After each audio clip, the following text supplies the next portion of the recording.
Last year at BIA, we saw this book floating around, and from the title alone, I have been curious to read it ever since. And what an interesting read it has been.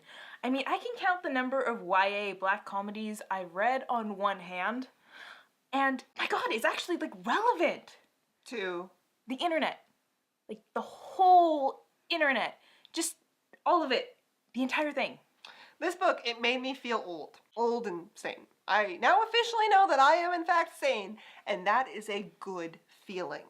Well, okay, I never doubted myself, but it's always nice to know where the line is. So, Kill the Boy Band. The story follows our main character and her three best friends, Isabel, Erin, and Apple, as they fangirl over the international sensations, the Ruperts. AKA One Direction, or basically any other boy band that has ever been popular, ever. The girls spend their lives obsessing over these boys. They all have their favorites, they own as much memorabilia as they can, they will buy anything with these boys' faces on it. They go to as many concerts as they can, and they spend hours just talking about the Ruperts online.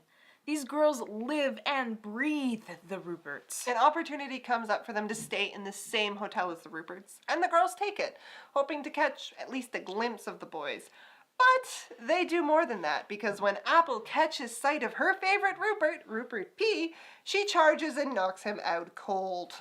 In a moment of panic and also mind-blowing excitement, she drags him back to her hotel room like a caveman dragging his kill back to the lair, and the girls tie up Rupert P.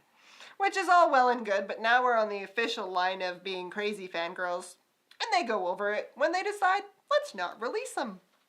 Let's keep him. Our main character is all for setting him free, but she is outvoted by Erin, Apple, and Isabel, and each of the girls has their own motivation for wanting to keep Rupert P. Rupert P is Apple's favorite, and she wants to take advantage of him being unable to run away and try to win his heart / seduce him. Isabel runs her own fan site, and having Rupert P in her grasp, A, gives her an insider scoop on what's going on with the band, and B, allows her to secretly influence things that are going on with the band and get more hits. Erin has her own dark motivations for wanting to keep him, ones that the main character is only starting to understand. Everything goes downhill for the girls from there because... Spoilers. Rupert P ends up dead. Yeah.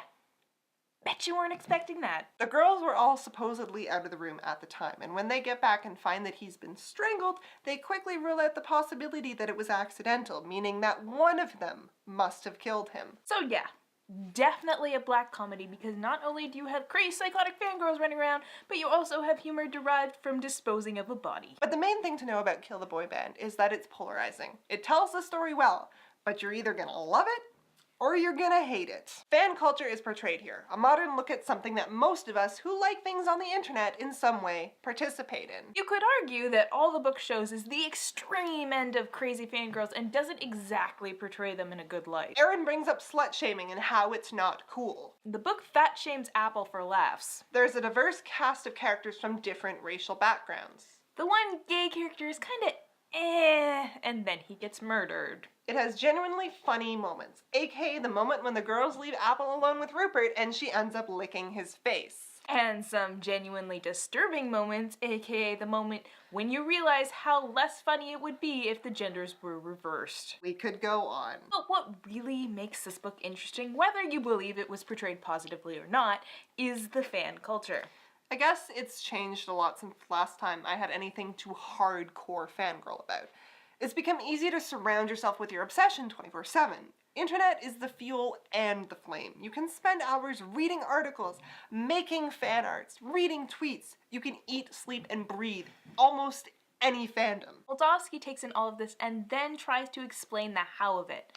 How being obsessed with a boy band can affect our lives, and why we glom on to certain fandoms. Her characters are all at different ends of the spectrum. The main character ends up obsessed with the Ruperts because her father died and she needed something to focus on. Isabel was a fan, but now her fan blog is more important to her than the actual fandom itself.